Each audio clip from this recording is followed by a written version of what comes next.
News 24/7 Bangla TV.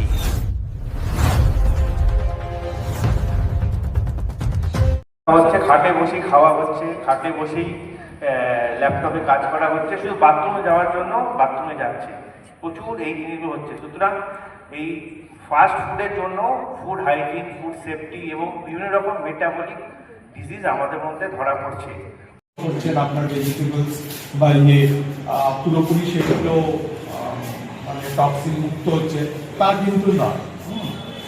Simple একটু উষ্ণ গরম জলে আপনি যখন ইয়েটাকে ওয়াশ করছেন ভালো করে থরলি ফ্রুটস বা ভেজিটেবলস এবং তারপরে যখন কনজিউম করছেন তাতে কিন্তু ওই যে বললাম যদি কিছু সারফেস কন্টামিনেশন ধরুন কীটনাশক স্প্রে করা হয়েছে বা হয়েছে সেগুলো কিন্তু আপনার কিন্তু ওয়াশ আউট হয়ে যায়।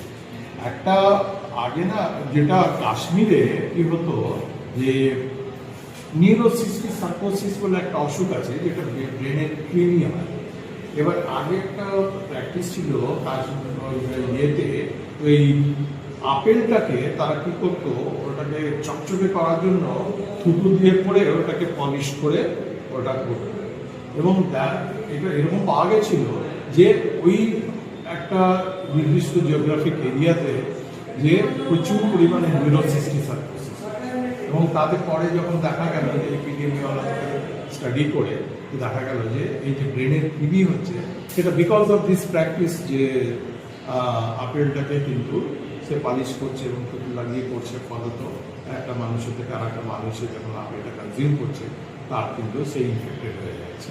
তো এরকম অনেক মানে ইনস্ট্যান্সেস আছে এবং এগুলো আমরা জানি যেগুলো কিন্তু মারাত্মক অসুখও পর্যন্ত কিন্তু ট্রান্সমিটেড হয়ে যেতে পারে হিউম্যান বডি। এখনো কিছু সেই প্রসেস না এগুলো